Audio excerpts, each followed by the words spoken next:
जलन। ममता बहुत ही सीधी और प्यारी लड़की थी, वहीं सुनील एक सरल और आगे बढ़ने की सोच रखने वाला लड़का। सुनील, बेटा सुनील कहाँ है? अरे जरा एक गिलास पानी तो दे दो। हाँ माँ अभी आया। क्या माँ, पानी तेरे सर के पास ही तो रखा है। क्या हो गया है, तबीयत खराब है क्या? अरे नहीं नहीं, वो उठने का मन ही नहीं कर रहा था, तो देखा ही नहीं। वैसे क्या कर रहा है? यहाँ बैठना मेरे पास। माँ पढ़ रहा था। वो कह रहा नौकरी में तो वक्त नहीं मिलता, अब ऑफिस से घर आकर ही तो वक्त मिलता है। अच्छा अच्छा ठीक है, पढ़ ले जा बेटा। सुनील पढ़ लिख कर और आगे बढ़ना चाहता था, लेकिन माँ की तबीयत खराब देखकर सोचता है कि शादी ही कर ले। कब तक माँ का ख्याल वो अकेले रख पाएगा? तो एक दिन। माँ ये ममता है, मैंने इससे शादी कर ली है। तुम्हारी तबीयत भी ठीक नहीं रहती, तो मैंने सोचा शादी कर लेता हूँ। घर संभालने वाली और तुम्हें संभालने वाली कोई आ जाएगी तो अच्छा रहेगा। माँ अचानक से सामने बहू देखकर हैरान रह जाती है। बेटा ये क्या बात होती है? न बैंड न बाजा न दहेज न शगुन, ऐसे कैसे बहू आ गई? माँ तू तो जानती है मैं नौकरी के साथ पढ़ाई कर रहा हूँ, तो कहाँ से इतना पैसा बचा पाता कि धूमधाम से शादी करता। वैसे भी माँ लोग तो आकर खाकर निकल जाएंगे, इसलिए बस वैसे ही। माँ जी, मैं आपका ख्याल रखूंगी। वैसे भी ये आगे की पढ़ाई कर रहे हैं, अच्छा कुछ कर गए तो सबके दिन फिर से अच्छे आ जाएंगे। सास को ममता की बात ठीक तो लगती है, लेकिन मन में कहीं ना कहीं लगता है कि कहीं बहू बेटी को लेकर फुर्र ना हो जाए और फिर तो वो रह जाएगी अकेली। बेटा देख, मेरा जो कुछ भी है वो सुनील ही है, और सुनील का भी अब इस दुनिया में मैं ही हूँ और कोई नहीं। क्या सुनील? बिल्कुल माँ, लेकिन आज से ममता भी मेरे जीवन का अहम हिस्सा है, जैसे तू है। सास को बड़ा बुरा लगता है कि उसकी सल्तनत में कोई और हिस्सेदार कैसे हो सकता है। कैसे कोई और उसके 30 साल के बेटे की जिंदगी में अचानक से आकर बराबर का हिस्सेदार बन सकता है। देख बहू, मैं भले थोड़ा बीमार रहती हूँ, लेकिन इसका मतलब यह नहीं कि घर की चीजों में मेरा कंट्रोल खत्म हो गया है। मैं आज भी इस घर की रानी हूँ, समझी? बेटा सोचता है कि ये माँ को अचानक से क्या हो गया। कल तक जो माँ कहती थी कि जिंदगी का कोई भरोसा नहीं, वो अचानक से जंग के मैदान की झांसी की रानी कैसे बन गई। माँ क्या हो गया? सब ठीक है ना? अचानक कैसे बात कर रही हो? ममता का आज पहला दिन है, स्वागत करो उसका। आसपास की आंटियों को बुलाओ, नई दुल्हन की मुंह दिखाए करवाओ। खैर, सास सास होने का फर्ज निभाती है और बाद में एक सहेली के साथ बाहर निकल जाती है। क्यों नहीं बताया नहीं कि बेटे का ब्याह कर रही हो? वैसे तो सारा दिन हम ही में घुसी रहती हो। अरे मुझे भी तभी पता चला। क्यों अचानक सर पर लेकर आ गया? कहता है बहू है माँ तुम्हारी। अब इसको भी इतना ही मैं प्यार करता हूँ जितना तुझे करता हूँ। लो जी, ये क्या बात होगी? क्यों इतना प्यार करता है? अरे माँ का प्यार तो ज्यादा होता है। अब उसको तो कोई दूसरा पति मिल सकता है, लेकिन तुम ही बताओ, क्या माँ की ममता किसी और की हो सकती है? ना जी ना, बेटे को समझाओ ये बात।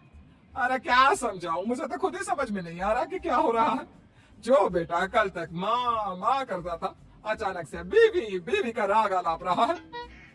देखा, उसकी बीवी ना सुंदर और जवान है। सुंदरता के आगे तो एक से एक नहीं टिके, तो तेरा बेटा किस खेत की मूली है? सास को भी समझ में आ जाता है कि बहू की सुंदरता के आगे माँ का प्यार किसी काम का नहीं। उधर बीवी, ए जी, अम्मा जी सहेलियों को छोड़ने गई थी, अभी तक आई नहीं, हम देख आए क्या? अरे रहने तो ना, आ जाएंगी। कहाँ जाएंगी? उनकी आदत है, एक बार जाती है तो पूरी पंचायत खत्म करके ही आती है। अच्छा ही है, खाना वाना खा कर गई होगी।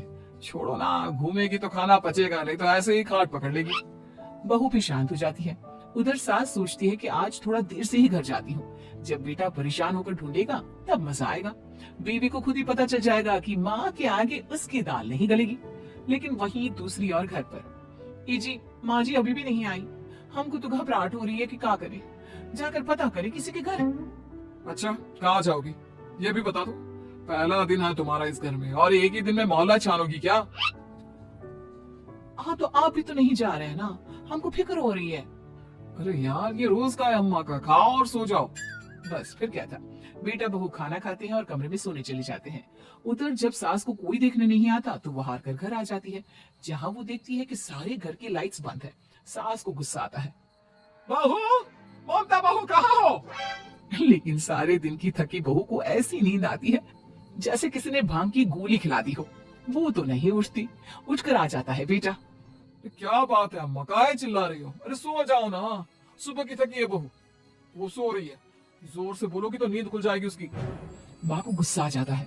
फिलहाल तो सो जाती है, लेकिन मन ही मन ढेर सारा जहर बहू के लिए भरा होता है।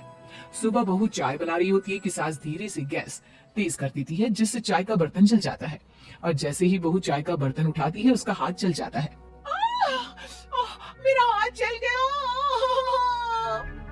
वो जोर जोर से चिल्लाकर इधर उधर भागती है कि सास थोड़ी देर में उसके हाथ में पानी डाल देती है। हाय रे बहू, क्या कर रही हो? पहली बार रसोई छुई हो क्या? सासू माँ गलती से गैस तेज रह गई थी और बर्तन जल गया, जिससे मेरा हाथ जल गया। अरे कितना गंदा दाग, छी छी छी छी, मुझे तो उल्टी आ रही है तेरा गला हुआ मांस देखकर। तू ना मुझे अभी हाथ से खाना मत लगाना। बहू भी खुद का हाथ देखती है तो उसे भी रोना आ जाता है।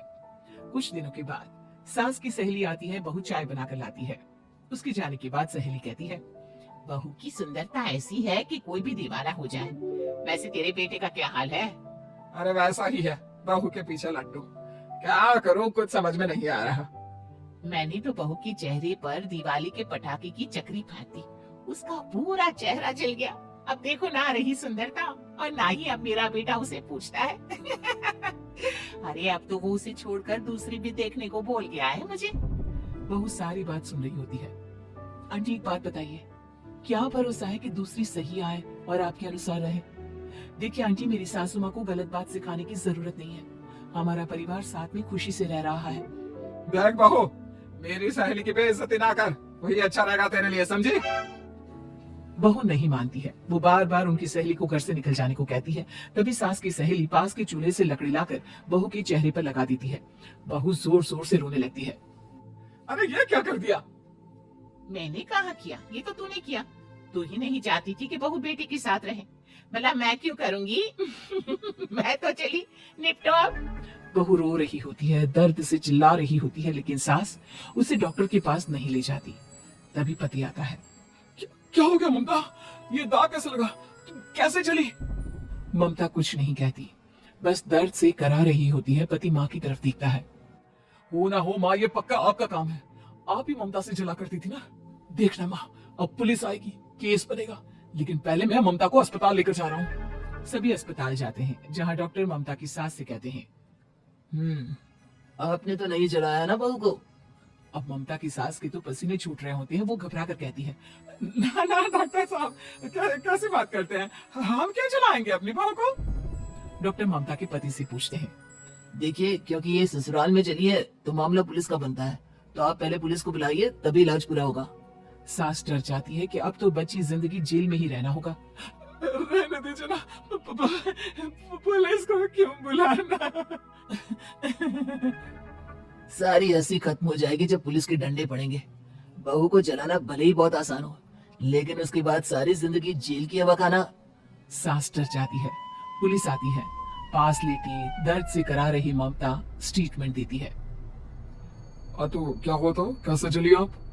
ममता पास खड़ी सास को देखती है। बेटी बताओ, कैसे जल गई तुम? ओए, काका किरण वाली शाहरुख, चुप, बिल्कुल चुप। सास चुप। सभी इंतजार करते हैं कि ममता क्या बोलेगी। जी मैं खाना बना रही थी, लकड़ी उड़कर मेरे ऊपर गिर गई और मैं जल गई। सास बहू की बात सुनकर रोने लगती है। देखा माँ, कितनी समझदार है ममता। ये चाहती तो, हाँ बेटा, ये चाहती तो मैं आज जेल में होती। मुझे माफ कर दे, मैं आगे से अभी कभी ऐसा नहीं करूंगी। बहू के साथ मिलकर रहूंगी, मुझे माफ कर दे।